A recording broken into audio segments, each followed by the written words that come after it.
तो अपन कल संकरण के बारे में पढ़ रहे थे। तो सर्वप्रथम हमने sp3d संकरण के बारे में बताया था, क्योंकि जब हमने एक दो प्रकार से संकरण के बारे में हमने बताया था। सर्वप्रथम sp संकरण के बारे में बताया था।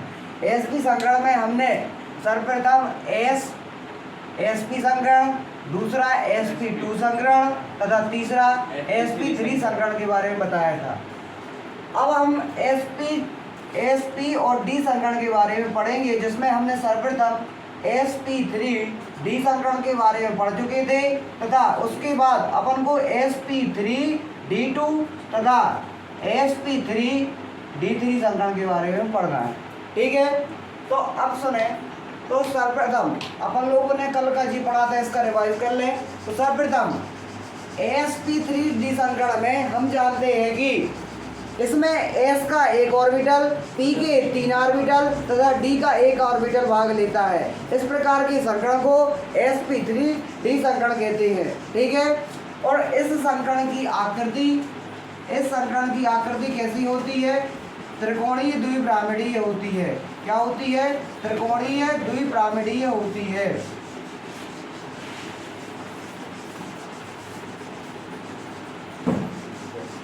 इस संकरण की आकृति त्रिकोणीय द्विपिरामिडीय होती है तथा इसमें बंध कोण का मान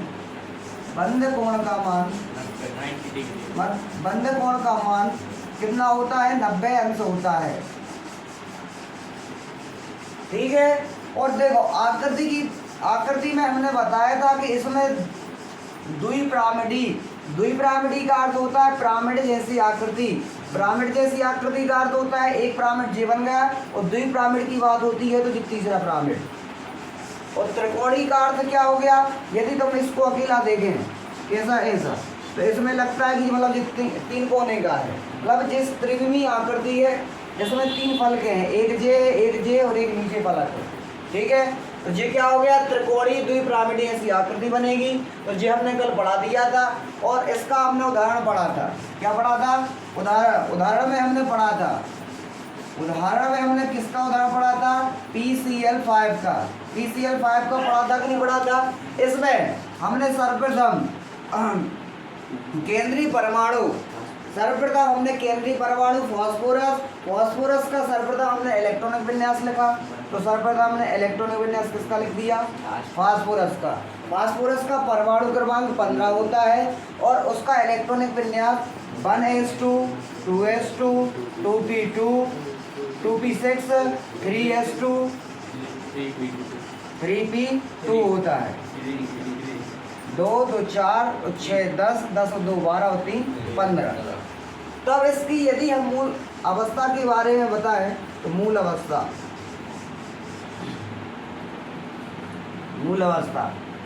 अवस्था में सर्वप्रथम इसकी यदि हम 1s की मूल अवस्था लिखते हैं तो इसका ऐसा बनेगा। ठीक है, और इसमें 2s यानी s कक्षक में एक ही ऑर्बिटल बनेगा, p में 3 ऑर्बिटल बनेंगे, और इसमें पूरे इलेक्ट्रॉन भरेंगे जी। और 3s कक्षक में 2 ऑर्बिटल भरेंगे, और 3p कक्षक में 3 ऑर्बिटल बनेंगे और 3 ऑर्बिटल भरेंगे। इसके बाद आएगा 3d कक्षक, जो कि रिक्त होगा।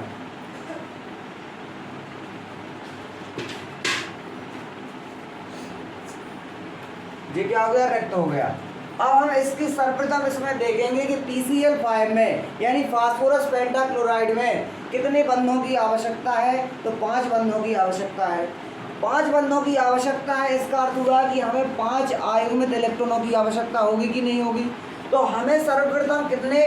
5 आयुग्मित इलेक्ट्रॉनों की आवश्यकता होगी, जिसमें हमें 3 आयुग्मित इलेक्ट्रॉन दिए गए हैं। तो इसमें हमें 3 आयुग्मित इलेक्ट्रॉन दिए गए हैं। इसे 5 आयुग्मित इलेक्ट्रॉन करने के लिए हम इसकी उत्तेजित अवस्था को प्राप्त करेंगे। तो इसकी हम उत्तेजित अवस्था के बारे में प्राप्त कर लें। तो उत्तेजित अवस्था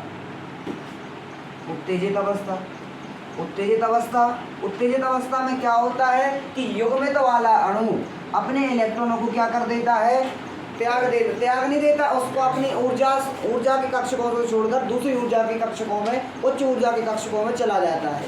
तो क्या होते हैं, उत्तेजित अवस्था, यानी उत्तेजित अवस्था में क्या हो जाता है, इनको मतलब डायरेक्टली ऐसे ही लिख देना। अब इसके बाद आ जाए, तो इसका हमने लिख दिया उत्तेजित अवस्था 1 2 3 और जी डी का 1 2 3 4 5। तो उत्तेजित अवस्था में हमने एक पहले सर्वप्रथम सब में एक इलेक्ट्रॉन भर दिया और इसका इलेक्ट्रॉन उत्तेजित अवस्था में 3D वाले में चला जाएगा, चला गया। अब हमें पता है कि जितने इसमें सिग्मा बंध बन रहे, PCl5 में 5 सिग्मा बंध बन रहे हैं, यदि आपको दिख रहा है उनको, PCl5 में 5 सिग्मा बंधों की आवश्यकता है। हम यह जानते हैं कि जितने सिग्मा बंधों की आवश्यकता होती है हम उतने ही कक्षकों का संकरण कराते हैं कि नहीं कराते हैं। तो सर्वप्रथम हम किसका संकरण कराएंगे, इन कक्षकों का संकरण कराएंगे। 5 है, 5 सिग्मा बंधों की आवश्यकता है, तो हमने 5 कक्षकों का करने क्या करा दिया, संकरण करा दिया। तो हमारे संकरण के परिणाम स्वरूप हमें संकृत ऑर्बिटल प्राप्त होते हैं।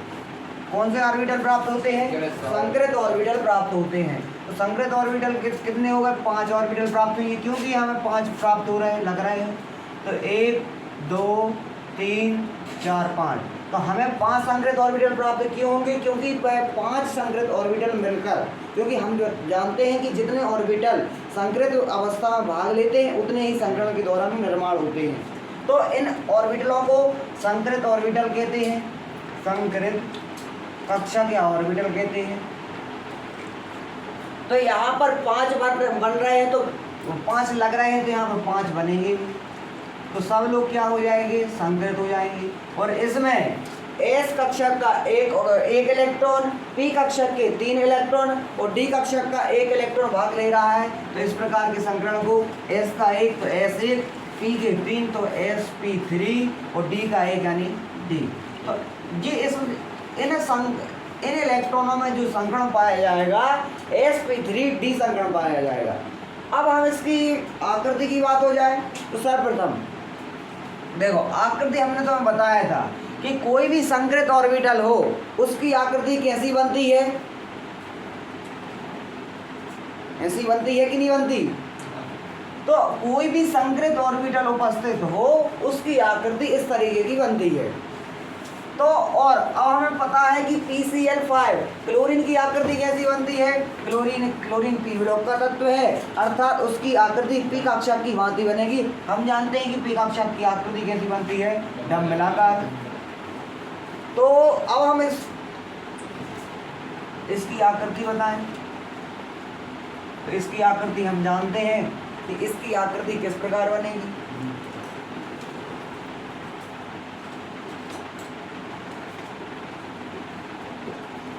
इसकी आकृति में हम सर्वप्रथम 5 असंकृत कक्षकों की आकृति सर्वप्रथम बनाएंगे। 5 असंकृत कक्षक 1 2 3 4 5। तो सर्वप्रथम हम क्या करेंगे, 5 असंकृत कक्षक बनाएंगे। तो पहला असंकृत कक्षक बन गया,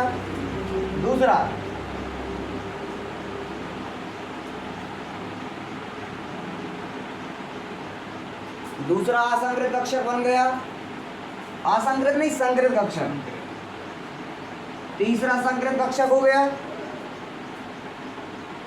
चौथा संकृत कक्षक हो गया और 5वां संकृत कक्षक हो गया। ठीक है। अब इसमें हम जानते हैं कि देखो कोई भी इलेक्ट्रॉन या कोई भी बंध वहां पर बनेगा जहां पर आयुग्मित इलेक्ट्रॉन उपस्थित होंगे। तो यहाँ पर संकृत कक्षकों में आयुग्मित इलेक्ट्रॉन उपस्थित हैं। आयुग्मित इलेक्ट्रॉन कहाँ पर उपस्थित हैं, संकृत कक्षकों में। और जो क्या बोलते हैं, जो क्लोरीन जुड़ेगा कहाँ, संकृत कक्षकों से। तो संकृत कक्षकों की तो आकृति ये बन गई। तो इसमें जितने भी जो क्या बोलते हैं जो संकृत कक्षक की आकृति बनाई है उसमें हमें क्लोरीन को जोड़ देना है, ऐसे बना दो।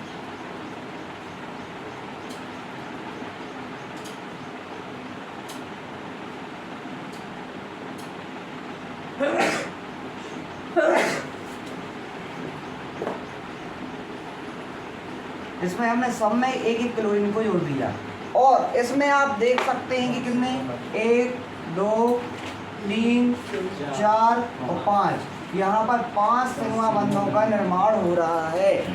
अर्थात ऐसा संकरण जिसमें 5 सिग्मा बंधों का निर्माण हो रहा है, इस प्रकार के संकरण को sp3d संकरण कहते हैं। तो एक बार फिर से समझ लीजिए।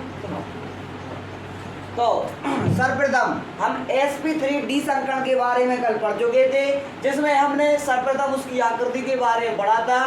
तो उसकी आकृति त्रिकोणीय द्विपिरामिडीय के आकार की होती है। दूसरी बात, इसका बंध कोण का मान 90 डिग्री का होता है। दूसरी बात, तीसरी बात, उदाहरण पढ़ा था। उदाहरण में हमने PCl5 को उदाहरण लिया था, जिसमें हमने सर्वप्रथम सेंट्रल एटम यानी केंद्रीय परमाणु फास्फोरस को पहचाना, फिर उसका हमने परमाणु क्रमांक ज्ञात किया, फिर उसका हमने इलेक्ट्रॉनिक विन्यास 1s2 2s2 2p6 3s2 और 3p3 के रूप में लिख दिया।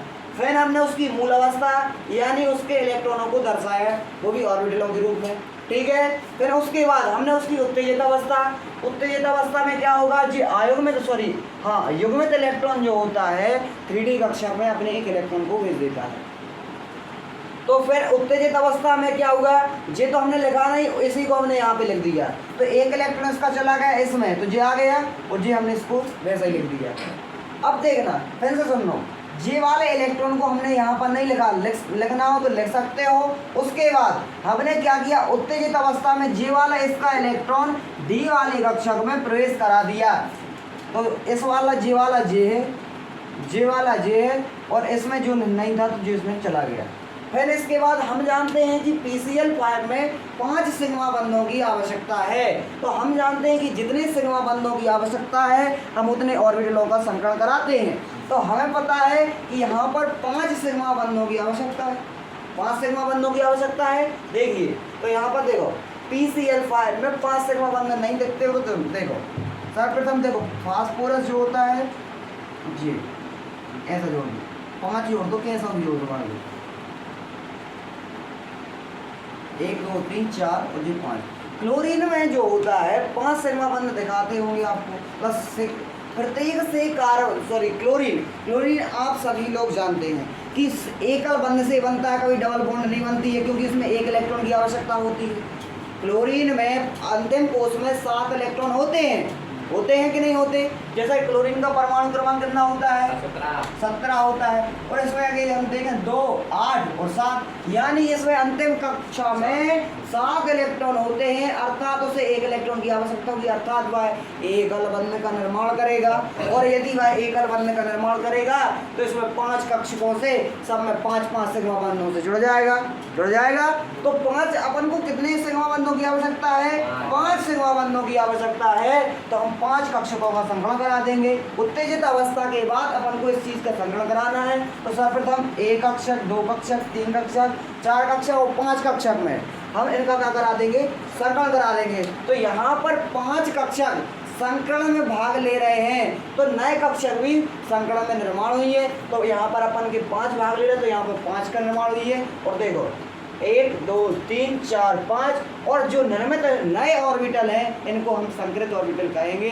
और हम जानते हैं संकृत ऑर्बिटल की संख्या 5 है, और प्रत्येक की आकृति कैसी होती है, ऐसी होती है। और इस प्रकार के संकरण को sp3d संकरण क्यों कहते हैं, क्योंकि यहाँ पर s कक्षक, p के 3 कक्षक और d का 1 कक्षक हिस्सा ले रहा है। और इसकी बात हो जाए तो 5 अपने संकृत कक्षक बना, इसमें देखते होंगे कि 1 संकरण कक्षक, दूसरा, तीसरा, चौथा, 5वां, 5 संकृत कक्षकों का निर्माण हुआ, जिसमें सब में क्लोरीन जोड़ दिया और सिग्मा बंध कितने हो गए, 5 हो गए। इस प्रकार के संकरण को sp3d संकरण कहती है।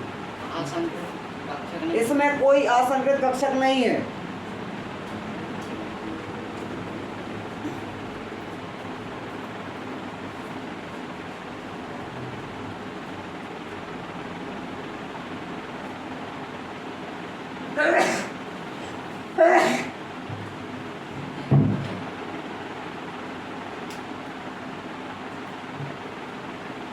लिखना है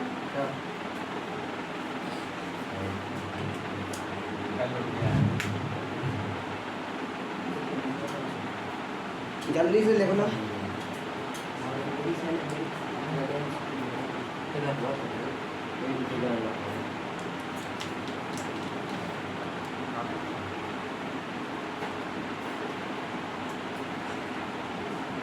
जी हम कल पढ़ा चुके थे, इसीलिए जल्दी जल्दी लिख लो, फिर अपन आगे तो पढ़ा।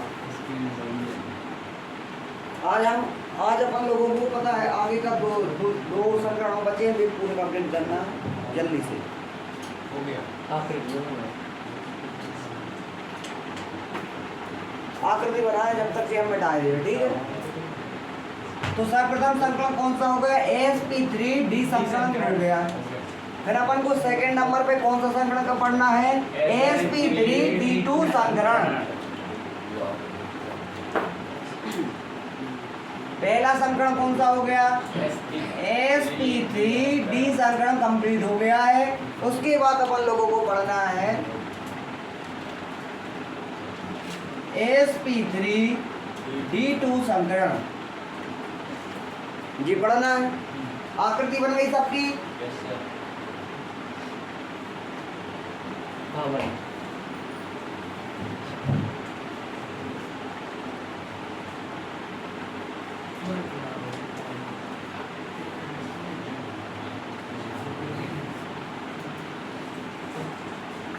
अब सुनो, तो sp3d2 संकरण किसे कहते हैं? यहाँ पर सुनो, यहाँ पर s का एक अक्षर भाग लेगा,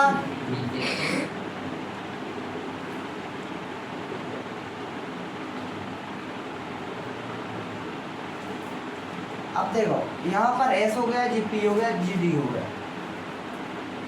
तो sp यहाँ पर देखो s का एक अक्षर, p के 3 अक्षर और d का एक अक्षर भाग लेता है, तो इसके संकलन को हमने बताया था sp3d d संकलन कहते थे। और जब s का एक अक्षर, p के 3 अक्षर तथा d के 2 अक्षर हिस्सा लेते हैं, तो इस प्रकार के संकलन को sp3d2 संकलन कहते हैं। और s का अक्षर, p के 3 अक्षर तथा d के भी 3 अक्षर यदि हिस्सा लेना है, तो इस प्रकार के संकलन को sp3d3 संकलन कहते हैं। किसी को कोई दिक्कत? तो अपन लोग sp3d2 संकलन पढ़ रहे हैं। sp3d2 संकलन का अर्थ है, यहाँ पे देखो सर्वप्रथम sp3d2 संकलन का अर्थ है, यहाँ पर s का एक अक्षर दिख रहा है, s का एक अक्षर दिख रहा, p के 3 अक्षर 1 2 3 भाग ले रहे, और उसके बाद d2 यानी इसके 2 d के 2 अक्षर। तो इस प्रकार के संकलन को क्या कहते हैं? sp3d2 संकलन कहते हैं। कैसा संकलन? इसमें s का एक अक्षर, p के 3 अक्षर और d के कितने 2 अक्षर भाग लेना है, तो इस प्रकार के संकलन को sp3d2 संकलन कहते हैं। इसमें किसी को कोई दिक्कत नहीं। दूसरी बात, पहला हो गया पॉइंट, ये पहली पॉइंट हो गई जब परिभाषा।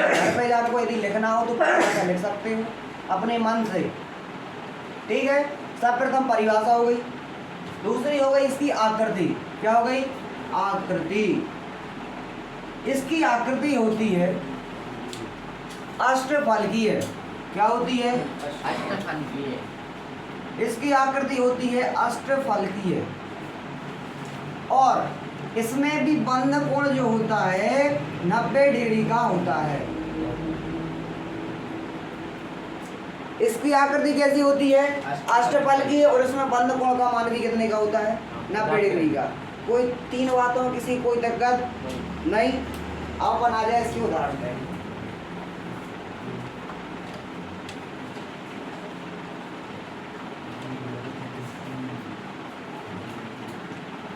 आगे बढ़े। अब उदाहरण की बात आ जाए।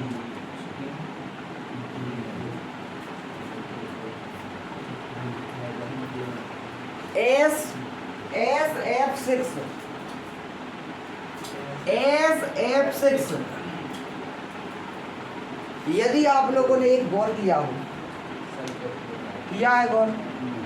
यदि हमने सुनो, सब पता जल्दी से सुनो, याद सुनो, ASP संकरण, ASP2 संकरण, ASP3 संकरण,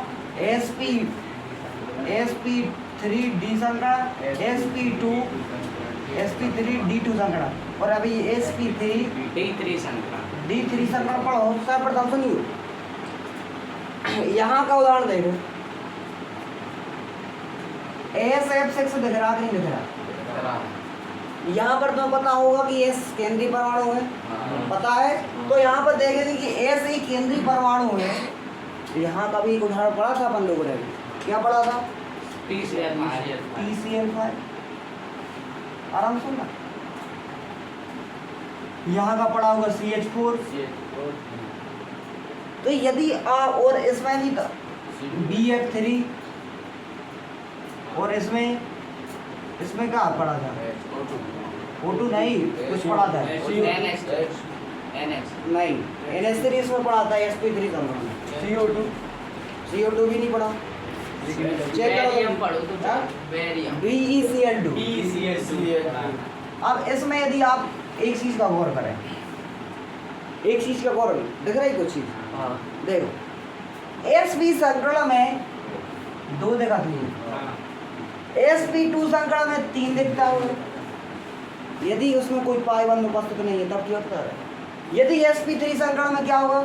3 लिखे तो 4 आ रहे, यहाँ पर 5, यहाँ पर 6, और यदि यहाँ पे आकृति बनो तो कोई केंद्रीय परमाणु रहे, B कोई भी एटम हो सकता है, और यहाँ पर 7 ही। अर्थात जी कैसा? AB2, AB3, AB4, AB5, AB6, AB7। कुछ ऐसा पालन कर रहा कि नहीं कर रहा? बताओ। जहाँ A केंद्रीय परमाणु है और B उससे जुड़े हुए परमाणु है, तत्व है। वो समझ में आ रहा है? तो यदि मतलब पहचान करते ना बने, यदि इसका इलेक्ट्रॉनिक विन्यास ना बने, और यदि संकरण निकालते ना बने, यदि पेपर में आ गया कि इसमें कौन सा संकरण उपस्थित होगा, पता नहीं है, यदि तुक्का लगाना, तो क्या करना है? सर्वप्रथम यदि इसमें जी देखना, क्या देखना? इसमें कितनी लगे? 3, 4। उदाहरण के तौर पर बताया, पूरी चीज़ों में यह लागू नहीं होता। जितने भी हम बता रहे हैं नॉर्मली, जितने में लागू हो तो वो तो हम पता नहीं है। इसके बाद तो देखो, sp संकरण किसमें होगा? जिसमें 2 लगे, समझ जाना, ठीक है? अब आगे आ जाएगा, अभी लिख लेना इसमें। अब देखो यहाँ पे आ जाता, तो अपन यहाँ पर पढ़ेंगे SF6। SF6 का अर्थ होता है, क्या होता है? इसका होता है सल्फर, इसका होता है फ्लोरीन। तो इसका सूत्र क्या होता है SF6 का? इसका नाम तो पता नहीं है वैसे। तो देखो, हमारे ख्याल से सल्फर फ्लोराइड क्लोराइड कुछ होगा नाम, ये कुछ भी हो। हाँ, सल्फर हेक्साफ्लोराइड। इसका नाम क्या होगा? Sulphur hexafluoride. किसी को कोई दिक्कत है? अब हम संकरण निकालने के लिए सर्वप्रथम क्या करते हैं बताओ? सर्वप्रथम अपन केंद्रीय परमाणु को पहचान करते हैं कि कौन सा केंद्रीय परमाणु है, कौन सा है? सल्फर। अब इसके बाद हम देखते हैं कि इसका परमाणु क्रमांक कितना है? 16। देख गया। इसके बाद अपन लोग क्या करते हैं? इसका अपन लोग इलेक्ट्रॉनिक विन्यास लिखते हैं। किसी को कोई दिक्कत? लिख दिया 1s2 2s2 2p6 3p3s2 3p6 4s2 2 2 4 और 6 10 और 2 12 12 6 18 12 6 18 नहीं 12 4 16। जी समझ में आया कि नहीं आया बताया? इसके बाद अपन इसकी क्या लिखते हैं? मूल अवस्था। यदि आपको पता हो तो हम क्या लिखते हैं? इसकी मूल अवस्था। तो इसकी मूल अवस्था हम लिखेंगे तो किस प्रकार लिखेंगे? इसका हम पहले इसका क्या बना दें? ऑर्बिटल बना दें। इसमें भी हम ऑर्बिटल बना दें, इसमें भी ऑर्बिटल बना दें, इसमें भी ऑर्बिटल बना दें, और जे हमने बना ही दिया। यदि आपको दिख रहा हो, क्या हो रहा हो? दिख रहा हो। और ये किसी को समझ में नहीं आया क्या? अब इसमें हम 2 इलेक्ट्रॉनों को भर दें, ये भर दिया। इसमें हमने 2 इलेक्ट्रॉन को भर दिया, इसमें 3 है। सुनो, सर्वप्रथम हमने बताया था हुंड के नियम के अनुसार सर्वप्रथम एक एक इलेक्ट्रॉन भरेगा, जी भर गए, 3 हो गए। फिर ना यहाँ से युग्मन स्टार्ट होगा, युग्मन यानी उसका जोड़े बनेंगे, बन गए 6। इसके बाद 3s2 का अर्थ क्या हो गया, यहाँ पे 2 बन जाएंगे, तो 4 का क्या हो गया, 3 हो गए, और यहाँ पे 4। किसी को कोई दिक्कत, कोई दिक्कत नहीं। और यहाँ पे 3d तो आएगा आगे, बना दो 5 रोटी, 2 3 4 5। किसी को कोई दिक्कत। अब अपन को देखना है, आराम से रफ में देखना पड़ता है। SF6 लिखा है, यदि हम बात करें तो यहाँ पर कुल बंधों की संख्या कितनी है, 6 बंधों की संख्या है। तो यहाँ पर आयनिक इलेक्ट्रॉन की संख्या तो 2 दिख रही है, दिख रही कि नहीं दिख रही। तो यहाँ पर अपन को 6 बंधों की आवश्यकता है, यहाँ पर लेकिन 2 इलेक्ट्रॉन दिख रहे हैं, 2 आयनिक इलेक्ट्रॉन दिख रहे हैं। हमें यहाँ पर यदि 6 बंध बनाने हैं तो यहाँ पर आयनिक इलेक्ट्रॉन की संख्या 6 करनी होगी। तो यदि हम इसका एक इलेक्ट्रॉन यहाँ पे पहुँचा दें तो वो संख्या 4 होगी। यदि हम मान लो उत्तेजित अवस्था में इसका इलेक्ट्रॉन कहाँ पहुँचा दें, यहाँ पर, तो इसमें गिनेंगे 1 2 3 4, 4 होगी कि नहीं होगी।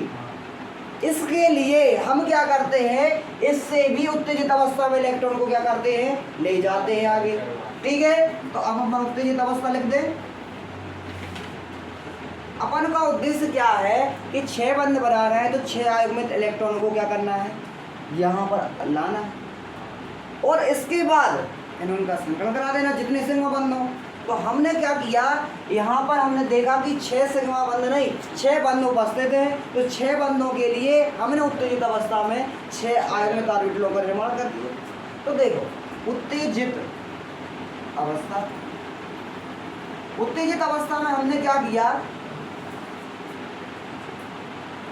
जी आप मतलब फिर से लिख लेना, कोई दिक्कत नहीं है। इसके बाद अपन यहाँ पे आ जाए, ठीक है, यहाँ पे जी लिख लेना, ठीक है, यहाँ पे जी, यहाँ पे। अब देखो यहाँ पे लिख रहे हैं अपन जी, देखो जी इसका एक इलेक्ट्रॉन यहाँ पे चला गया, तो एक इलेक्ट्रॉन बस लगे इसमें।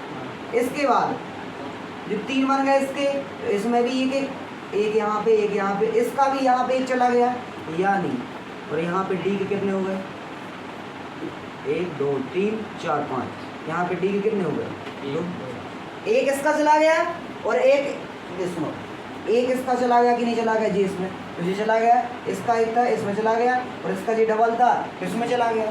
ठीक है, तो यहाँ पर जी कौन सा कक्षक है, एस है, यहाँ पर पी है, तो यहाँ पे डी है। तो यहाँ पर आप देखो, तो देखो जी तो अपन का क्या बन गया, उत्तेजित अवस्था बनी। किसी को कोई दिक्कत, चल लो। मूल अवस्था में सर्वप्रथम हमने क्या किया, 1s2 2s2 2p6 3s2 3p4, sorry 3s2 3p4 और 3d। अब हमें पता है कि 6 बंधों की आवश्यकता है, तो 6 बंधों की जैसे ही आवश्यकता है, लेकिन यहाँ पर अपन को कितने 2 आयुग्मित इलेक्ट्रॉन दिए हैं, और यदि हमको 6 आयुग्मित इलेक्ट्रॉन करने हैं तो उत्तेजित अवस्था में हमें इन युग्मित इलेक्ट्रॉनों को क्या करना पड़ेगा, डी कक्षक में भेजना पड़ेगा। और डी कक्षक में हमने जैसे ही भेज दिया तो इस प्रकार का माहौल आ गया। उत्तेजित अवस्था में क्या हो गया, एस का एक यौगमन वाला इलेक्ट्रॉन उसमें चला गया, पी के 3 है, और इसका यौगमन वाला इसमें चला गया। अब तुम्हें पता है कहा है कि यहाँ पर कितने 6 सिग्मा बंध बनेंगे, कितने बनेंगे, बनेंगे कि नहीं बनेंगे, क्योंकि यहाँ पर एस जुड़ जाएगा सब, 1 2 3 4 5 और 6, जे एफ यहाँ पे जुड़ेगा, यानी एफ जो होगा सब इसमें कितने 6 सिग्मा बंधों की आवश्यकता होगी, 6 सिग्मा बंधों की आवश्यकता होगी। तो हम कितने लोगों का संकलन कराएंगे, 6 लोगों का संकलन कराएंगे। और यदि हम 6 लोगों का संकलन कराएंगे, देखना 1 2 3 4 5 6 करा दें संकलन, तो यहाँ पे जो संकरित ऑर्बिटलों का निर्माण होगा तो वो किस प्रकार होगा, यहाँ पे लिख दें 1 2 3 4 5 6 संकरित ऑर्बिटलों का निर्माण होगा, जिसमें सब में एक ही आयुग्मित इलेक्ट्रॉन उपस्थित हो रहा, हो गया। और इसमें यदि आप देखो एस का एक कक्षक दिखा रहा है, पी के 3 अक्षर दिख रहे हैं, एस को 1 दिख रहा हो, पी के 1 2 3 दिख रहे हैं और डी के 2 अक्षर दिख रहे हैं। तो हमने कहा था तो इस समीकरण को एस पी के 3 तो पी 3 और डी कितने, इस संगणक हमने कहा नाम दे दो एस पी 3 डी 2 संगणक। इतना समझ में आया। और यहाँ पर संकृत कक्षक कितने हैं, संकृत कक्षकों की संख्या कितनी है यहाँ पर 6 है कि नहीं है। उसमें कितनी थी 5 संकृत कक्षक थे, इसमें कितने संकृत कक्षक है 6 संकृत कक्षक है। और हमें पता है संकृत कक्षकों की आकृति ऐसी बनती है और यहाँ पर फ्लोरीन जुड़ा है तो फ्लोरीन एक ब्लॉक का तत्व है और उसकी आकृति ऐसी बनती है। तो आकृति बना के बताओगे, बना के बताओ। ये तो लिख लेना, कोई दिक्कत नहीं है, वो तो घर पे जाके लिख लेना, लेकिन आकृति बना जो हम बता रहे हैं। सबके पास मोबाइल है तो देखो सर पहले हमने कहा बताई संकृत ऑर्बिटल की आकृति ऐसी बनेगी। और क्या बोलते हैं ये फ्लोरीन, फ्लोरीन की आकृति कैसी बनेगी डम्बलाकार। अब इसको व्यवस्थित कर दो किस तरीके से, जिस प्रकार हमने PCl5 करो तो उसी प्रकार यहाँ वहाँ पे सेंट्रल एटम का लेने जो बनाना है, यहाँ पर सल्फर और जो बाहर जोड़ना है उनको क्या फ्लोरीन। लेकिन आओ तो लिखना कुछ नहीं है, आकृति बना के बताओ मैं जल्दी से। यहाँ पे कोई आकृति नहीं बनी है, उसी में बनाना।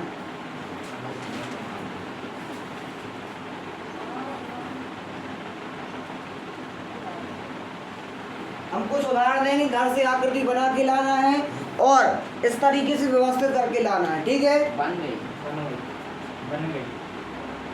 6 संकृत ऑर्बिटल हैं और सब में एक एक डम्बलाकार से जोड़ दिया।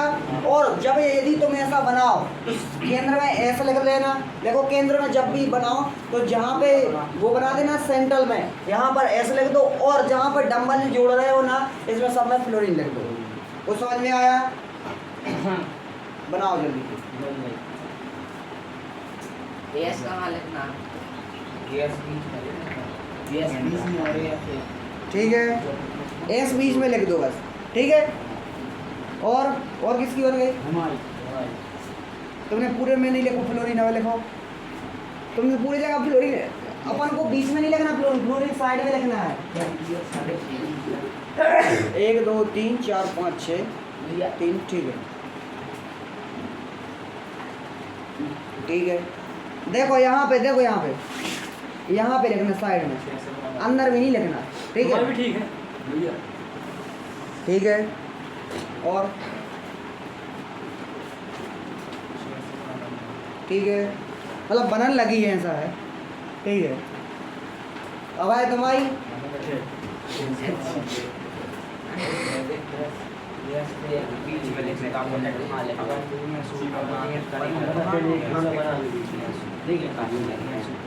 नहीं नहीं नहीं बना सही है। इसमें क्या करना है, जो डंबल है इधर बताओ, डंबल जाना ऐसे ही रहती है, यहाँ पर फ्लोरीन लगना है, सब बनो सही ना, ऐसे जो बने हो इधर फ्लोरीन लग दो, जैसे जो बनो ना इधर जोड़ो और ऐसे इधर फ्लोरीन लगो, जो फ्लोरीन अंदर नहीं लगना है। हाँ अब तुमने सही किया, ठीक है। तो ये बन जाएगा कि नहीं बनेगा बताओ, कि घर से लिख के लाओगे और ये बन जाएगा। तो इसकी आकृति, इसके उदाहरण, इसकी परिभाषा यहाँ पे कुछ नहीं लिखना है, घर से जाके लिखना है और आगे का संकट पढ़ा रहा है, ठीक है। कहाँ लिखना है तुम्हें, नहीं लिखना, अच्छा ठीक है। अपन अब आगे का संकट पढ़ रहे हैं, तो ये दूसरा संकट हो गया है। अपन तीसरे संकट के बारे में पढ़ेंगे। तो पहला संकट कौन सा पढ़ा, sp3 डी संकट,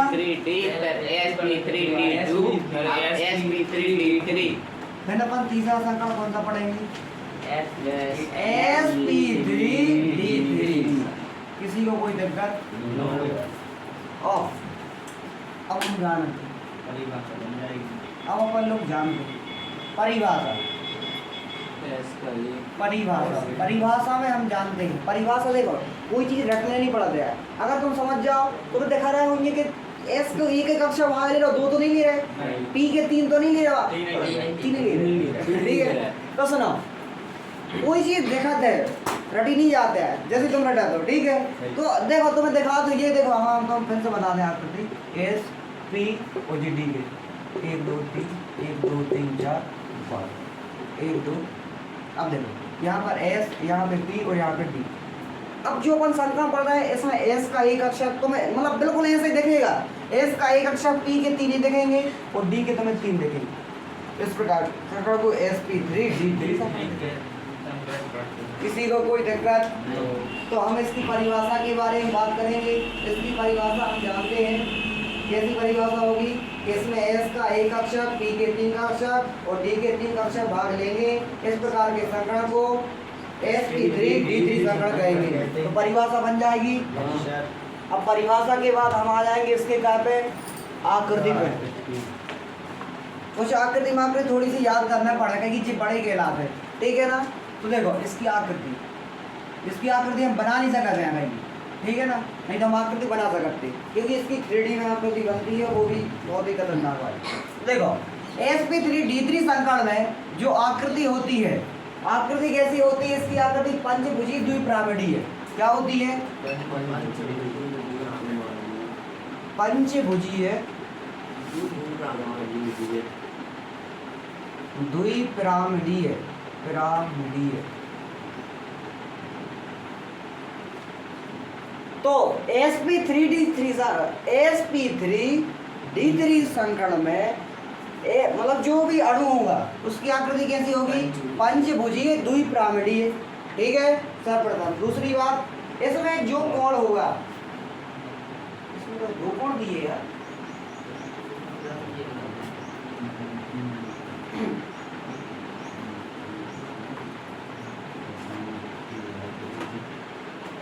इसमें बंद कोण 2 दिए, इसमें बंद कोण याद नहीं करो, ठीक है, क्योंकि नहीं तो कंफ्यूज हो जाओगे। तो देखो इसके सर्वप्रथम तो पता चाहिएगा इसकी परिभाषा, दूसरी होगी आकृति, ठीक है। तीसरी आ जाओ इसके उदाहरण। मैंने इनको उदाहरण क्या है, उदाहरण हमने किस रूप में बताया था, अगर तुम पता हो, AB7 के रूप में बताया था। यदि आप लोग यहाँ पर देख सकते हैं, बिल्कुल ऐसे उदाहरण आएगा, देखना IF7, I यानी आयोडीन, F यानी 7 यानी 7। किसी को कोई दिक्कत नहीं है। अब तुम्हें पता है आयोडीन की जो होता है परमाणु क्रमांक 53 होता है, पता है 53। यदि हम इसका इलेक्ट्रॉनिक विन्यास लिखें, किसका, आयोडीन का, किसका, आयोडीन का मतलब देखो, यदि हमें इसकी आकृति बनानी है तो इसका सर्वप्रथम इलेक्ट्रॉनिक विन्यास पता रहना चाहिए, तभी तो हम इसकी आकृति बनाएंगे। तो हम का सर्वप्रथम क्या करते हैं, आई यानी आयोडीन, आयोडीन को क्या कहते हैं, आई कहते हैं, और इसका परमाणु क्रमांक 53 होता है। कितना होता है, यदि तुम्हें पता हो। पूरा चीज जब हम बता रहे, पूरी चीजें याद नहीं करना। इसका इलेक्ट्रॉनिक विन्यास कैसे याद करेंगे बताओ, न्यूनतम वाला हो। आयोडीन तो पी ब्लॉक में रहे तो 2 घटा फिर सुबह 3 घटा तो 8 48 और सर्वप्रथम जी बताओ आयोडीन, सर्वप्रथम जी बताओ आयोडीन, सबको पता है पी ब्लॉक का तत्व है। दूसरी बात, किस आवर्त का तत्व है,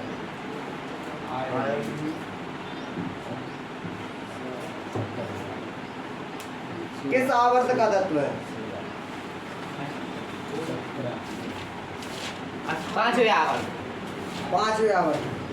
तो देखो बता रहे 5वें आवर्त को तत्व है कौन सा, आयोडीन। अब यदि आपको पूरा इलेक्ट्रॉन विन्यास निकालना है तो कोई दिक्कत नहीं, और यदि तुम्हें न्यूनतम निकालना है तो न्यूनतम ही निकाल सकती है, वो दिक्कत नहीं है, ठीक है। अब सुनो, अब पहले अपन पूरा निकाल ले फिर हम बताएंगे, ठीक है। पहले अपन पूरा निकाल ले, फिर यदि छोटे रूप में हम बताए वो जा रहे तो हम बता दें, ठीक। तो अपन स्टार्ट करें, कहो ये 1s2 1s2 2s2 2s2 2s2 2p6 2p6 3s2 3s2 3p6 3p6 4s2 4s2 3d10 3d10 4p6 4p6 5s2 5s2 4d10 4d10 4d10 5p6 5p6 रुक जाओ 6s2 रुक जाओ 2 2 4 6 10 2 12 और 6 18 18 2 20 और 10 30 और 6 26 26 और 2 26 से 2 फिर से सुनो बंद सुनो 2 2 4 और 6 10 10 और 2 12 12 6 18 2 20 10 30 और 6 36 36 और 2 38 38 और 10 48 और 6 54 होगा तो यहाँ पर अपन क्या कर देंगे पांचवा आवर्त दिख रहा है इसमें दिख रहा है पांचवा आवर्त हमने बताई थी कि जहाँ पे यदि जिस आवर्त का तत्व होगा यदि हम उसका इलेक्ट्रॉन विन्यास निकालेंगे तो दिखेगा दिख रहा है यहाँ पे पांचवें आवर्त का तत्व है। अब हम बात हो जाए इसकी न्यूनतम इलेक्ट्रॉन विन्यास कैसे लिख सकते हैं तो सर्वप्रथम तुम्हें ज्ञात होना चाहिए सर्वप्रथम इसमें जो क्या बोल सकते हैं उत्कृष्ट गैस होती है इसके नियरेस्ट उत्कृष्ट गैस कौन सी है आयोडीन के पहले कौन सी उत्कृष्ट गैस आती है बताओ उत्कृष्ट गैस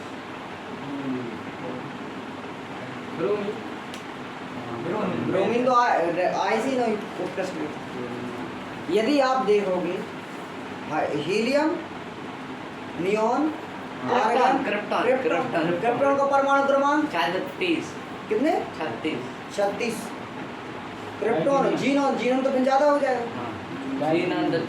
तो 36 रहने दो ठीक है अपन इस रहने दो वो क्रिप्टॉन नहीं तो फिर बहुत हो जाएगा 2 2 4 2 6 2 4 6 6 और 6 सॉरी 2 2 4 6 10 10 2 12 और 6 18 2 18 2 20 और 10 30 और 6 यदि तुम्हें इतना ना लिखना हो इसकी जगह तुम पता क्या लिख सकते हो क्रिप्टॉन और तुम इतना लिख सकते हो जे कहलाता है जे तुम्हें पता है इतना का लिख दिया इसका अर्थ होता है क्रिप्टॉन तक का इलेक्ट्रॉन विन्यास उसके बाद पे जे इलेक्ट्रॉन विन्यास ठीक है। तो अब इसके बाद जे हो गई तो भाई अब मूल अवस्था ज्ञात करें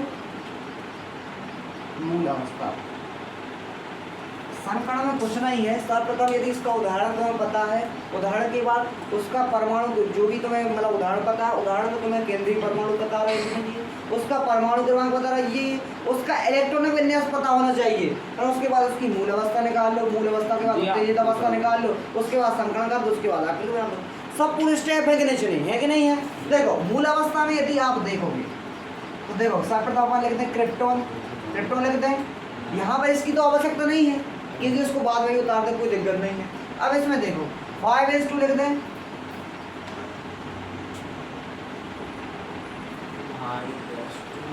लिख दिया 4d10 लिख दें 1 2 3 4 5 हो गया 3 4 5 हो गया 6 7 8 9 10 हो गए तो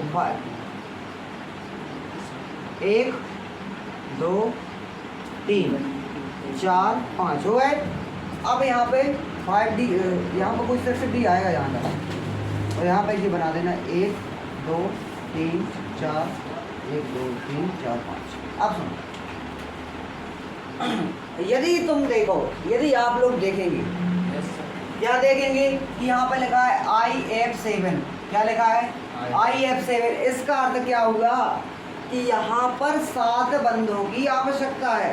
दिख रहा है कि नहीं दिख रहा क्या भैया के दिन 7 बंधों की आवश्यकता है किसी को कोई दिक्कत नहीं। यदि आपको पता है कि यहाँ पर 7 बंधों की आवश्यकता है कितने की 7 बंधों की तो यहाँ पर अपन को आयनिक इलेक्ट्रॉनों को भी साथ लेना चाहिए। तो देखो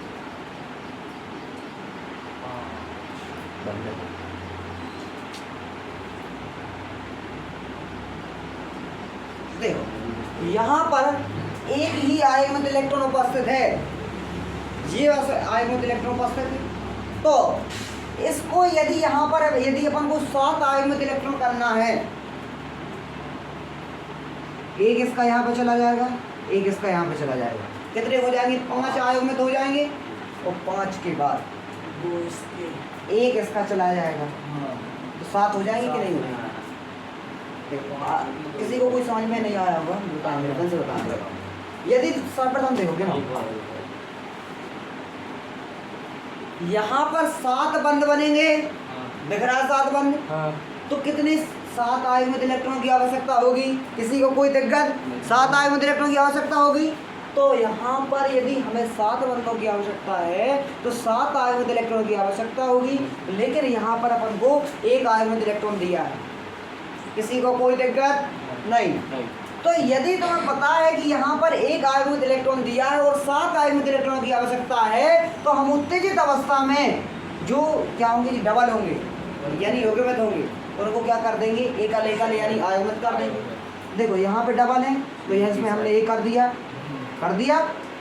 एक इसका चला गया, एक इसका चला गया, तो कुल कितने होगा? 5 आयुग्मित होगा। गिनोगे 1 2 3 4 5, 5 2 और चाहिए, तो एक इसका चला जाएगा, तो 6 और एक दिशा।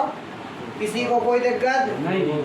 यदि किसी को कोई दिक्कत नहीं है तो हम आगे बढ़ते हैं, ठीक है। यदि हम आगे बढ़ते हैं तो आगे चलते हैं, ठीक है। अब सुनो, तो इसके बाद अपन आ जाए कितने उत्तेजित अवस्था पे, काय पे? किस अवस्था पे आएंगे अपन? उत्तेजित अवस्था पर। यदि हम उत्तेजित अवस्था की बात हुई तो हम कैसा बनाएंगे? अपने यहाँ पे सुनो, क्रिप्टॉन अपन ले लिखा, किसी को कोई दिक्कत? क्रिप्टॉन के बाद जे ऐसा वैसा कब वैसा ही लिखना है। ये कौन सा है? 5 ऐसा है, ठीक है ना। यदि लिखना हो तो जे भी लिख दो। और 4D10 है, ठीक है, यानी ये है 4D। 1 2 3 4 5, ठीक है। 1 2 3 4 5, 1 2 3 4, क्योंकि इसमें से एक इलेक्ट्रॉन निकाल दिया, तो इसमें से एक इलेक्ट्रॉन कम कर दिया, वहाँ पे नहीं कर दिया। इसके बाद ही हम लिखेंगे कि कौन सा? 5P। 5P 1 2 3 हो गया, क्योंकि यहाँ के अब इलेक्ट्रॉन निकल गए, तो ये अपन अब 6D का बना दो। 1 2 3 4 5। यदि आप देखोगे कि एक यहाँ का गया, एक यहाँ का गया और एक यहाँ का गया, 3 चले गए, तो यहाँ पे आप देखोगे कि यहाँ पे 3 आयुग्मित इलेक्ट्रॉन हो गए, 3 यहाँ पे, तो 6 और ये 7 आयुग्मित इलेक्ट्रॉन दिखने लगे। अब अपन को क्या देखना है बताओ? इसके बाद अपन लोग देखेंगे कि IF7 में, IF7 जो होता है आयोडीन हेप्टा फ्लोराइड, क्या होगा? ये कहलाता है आयोडीन। आयोडीन तो पता है, आई हेप्टा 7 को क्या कहते हैं? Hepta fluoride. क्या कहेंगे? फ्लोराइड नहीं, एफ है तो फ्लोराइड होगा, ठीक है। अब देखो, तो आपको पता है कि IF7 लिखा है, इसका अर्थ होगा इसमें 7 सिग्मा बंध उपस्थित हैं। किसी को कोई दिक्कत? यदि आपको कोई दिक्कत ना हो तो यदि 7 सिग्मा बंध उपस्थित हैं तो हम 7 ऑर्बिटलों का संकरण कराएंगे। किसी को कोई दिक्कत? तो हम करा दें 7 ऑर्बिटलों का संकरण। देखो यहाँ पे हमने सीधा तो लिखा नहीं है, तो मतलब समझ जाना। जी हाँ, वो ए लिखा है, ए नहीं लिखा है, जी लिखा है 4D। इसके बाद जी वाला, इनका संकरण हो जाएगा। यदि इनका संकरण होगा तो नए ऑर्बिटल का निर्माण होगा। तो कितने नए ऑर्बिटल का निर्माण होगा? 7 ऑर्बिटल, क्योंकि 7 भाग ले रहे। किसी को कोई दिक्कत नहीं? कैसे सुन लो, जब संकरण होगा, संकरण की उत्तेजित अवस्था में यहाँ के जो मतलब जो आयुग्मित इलेक्ट्रॉन नहीं थे तो इसमें से क्या होगा? आयुग्मित इलेक्ट्रॉन बन गए। और यदि आपको पता हो कि IF7 लिखा, इसका अर्थ होगा कि 7 सिग्मा बंध उपस्थित हैं। यदि 7 सिग्मा बंध उपस्थित हैं तो हमें 7 लोगों का संकरण कराना होगा जिसमें आयुग्मित इलेक्ट्रॉन उपस्थित हैं। तो 7 लोगों में 1 2 3 4 5 6 7, कहीं हमने जी पूरे में करा दिया, जी गलत कर दिया है। इसमें हमें कितने का करना है? 7 लोगों का अर्थात इतने का। किसी को कोई दिक्कत? यदि इनका संगण होगा तो 7 का निर्माण होगा। तो 7 बना दे हम यहाँ पे। 1 2 3 4 5 6 7, इसमें सब में एक एक वर्ग। तो यदि आप लोग देखते होंगे कि यहाँ पर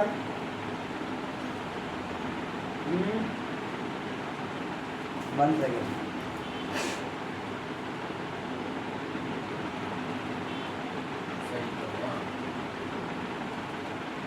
आप लोगों ने एक चीज गलत बता दी है। कैसा गलत बता दी है? यहाँ पे जो होगा 4D आएगा कैसे? 4D पहले आएगा 5x बाद में। यदि 4D सुनियो आराम से सुनना नहीं कोई दिक्कत नहीं। देखो यहाँ पे क्यों देखो 4D 10 आएगा यहाँ पे और यहाँ पे कितना आएगा 5s2। तो जो 4D का तो जी बन गया, यहाँ पे कितने का बन जाएगा 5s का। तो 5s2 में कितने आ जाएंगे? 2 इलेक्ट्रॉन आ जाएंगे। और 5s के जो इलेक्ट्रॉन है, अब यहाँ का इलेक्ट्रॉन नहीं जाएगा वहाँ पे, यहाँ पे तो युग्मित रहेगा।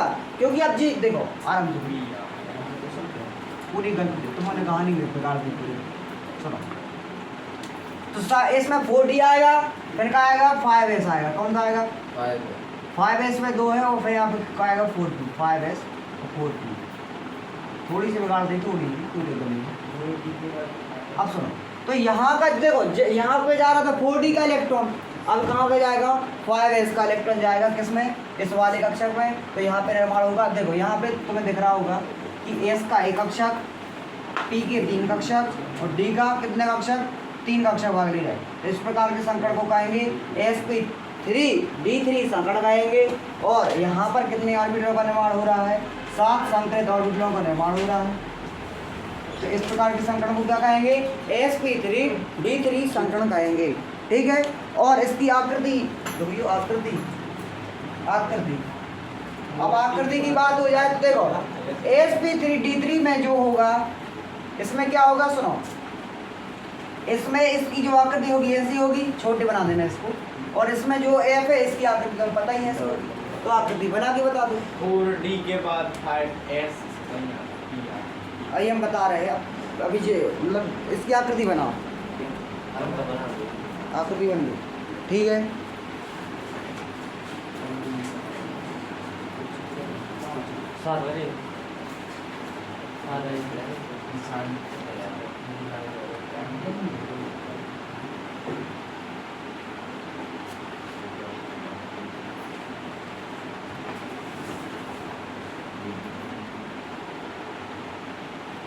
यहाँ पे 5D आएगा। हम बता रहे एक बार फिर से बताएंगे, चिंता नहीं करो। आकृति बस बनाना है जी, घर से लिख के लाना, ठीक है। एक बार समझ लो जल्दी से।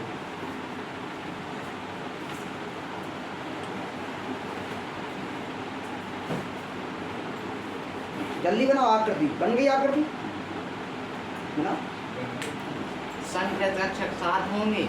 अभी हम बता रहे थे इनसे एक बार, आप आकृति बनाइए जल्दी।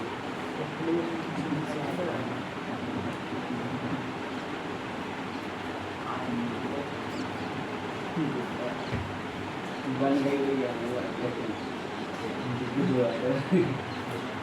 ठीक है। तो कुछ नहीं करना है कि जिस प्रकार हमने 6 बताए थे, 7 बना देने संकृत कक्षक और एक ही आपको डम्बलाकार क्या जोड़ देना, फ्लोरीन जोड़ देना। किसी को कोई दिक्कत? एक बार फिर से समझ लो, हम दोबारा नहीं बताएंगे और घर से हम कुछ होमवर्क दे रहे करके लाना, ठीक है। सर्वप्रथम सुनो, संकरण के बारे में अपन लोगों ने 3 उदाहरण मतलब 3 प्रकार की SPD के आधार पे हमने 3 प्रकार के संकरण पढ़े हैं कि नहीं पढ़े? तो जिसमें हमने ये 2 संकरण हमने खत्म कर दिए थे। हम तीसरे संकरण यहाँ पे देख लो, जल्दी से हम रिवीजन करवा रहे हैं, जल्दी से एक बार देख लो फिर खत्म हो गया। सुनो, क्योंकि कल से अपन को नए चैप्टर पढ़ना है, नए चैप्टर नहीं नए टॉपिक पढ़ना है, ठीक है। तो सुनो, sp3d3 संकरण में हमने बताया था कि यहाँ पर s का एक कक्षक, p के 3 कक्षक तथा d के 3 कक्षा भाग ले रहा है तो इस प्रकार के संगणक को क्या कहेंगे? sp3d3 संगणक कहेंगे। इसकी आकृति पंचभुजी त्रिपिरामिडीय होगी। और अब उदाहरण की बात हो जाए, उदाहरण से समझो आराम से। यहाँ पर AB3 के रूप का होगा और IF7 ये उसका उदाहरण हो गया, ठीक है। अब IF7 में यहाँ पर I एक केंद्रीय परमाणु है। कौन सा है? केंद्रीय परमाणु है। केंद्रीय परमाणु जिसका परमाणु क्रमांक 53 है और इसका इलेक्ट्रॉन विन्यास लिखें तो इलेक्ट्रॉन विन्यास ये हो गया। और यदि हम देखो इसका, देखो जिसके बाद आएगा 4d10 5s2 5p5 और 5d, जैसे 5d में कोई 4D इलेक्ट्रॉन के बाद 5p आता है, 5 इसमें 4D के बाद 5 इसका आएगा ऐसा ही, हम बता रहे हैं आपको, ठीक है। तो क्रिप्टॉन के बाद क्या आएगा? 4d10 फिर 5s2 5p5 और 5d0, ठीक है। इसके बाद क्या होगा? क्रिप्टॉन का क्रिप्टॉन लिखे रहेगा। मूल अवस्था बता रहे हैं, मूल अवस्था में क्या होगा? 4d के जे हो गए, 5s के जे हो गए और 5p के जे हो गए और 4d10 के। 4d10 में तो कोई है नहीं है 4d वाले, सॉरी 5d में। तो देखो हमने 4d की जब बारे में जहाँ सारणी बनाई थी तो इसमें से अपन को कोई इलेक्ट्रॉन नहीं निकालना है। अपन ने 5s का बनाया था और ये कितने का? 5p के बनाए थे। 5p में 5 थे, 1 2 3 4 और ये 5, ठीक है। तो सुनो, तो यहाँ पे क्या होगा? एक इलेक्ट्रॉन इसका चला जाएगा, एक इलेक्ट्रॉन इसका चला जाएगा और एक इलेक्ट्रॉन इसका चला जाएगा। तो देखो यहाँ पे देखो, जो 4d का 4d लिखा है, 5s का कितना? एक इलेक्ट्रॉन बचे यहाँ पे और यहाँ पे 4p के कितने? एक इलेक्ट्रॉन बचे और 5d के कितने हो गए? एक यहाँ का फिलहाल एक जे हो गया, एक जे हो गया, एक हो गया, जे हो गया कि नहीं हो गया? इसके बाद हमने क्या किया? इनका संगणन करा दिया, इतने का संगणन जे करा दिया और इतने का जे करा दिया। इससे क्या होगा? नए संगृहित ऑर्बिटलों का निर्माण हो गया और इसके संगणन को क्या कहते हैं? sp3d3 संगणन कहते हैं। और इसमें 7 संगृहित ऑर्बिटल भाग लेते हैं और इसमें 7 सिग्मा बंधु उपस्थित होंगे, ठीक है। sp3d संगणक खत्म।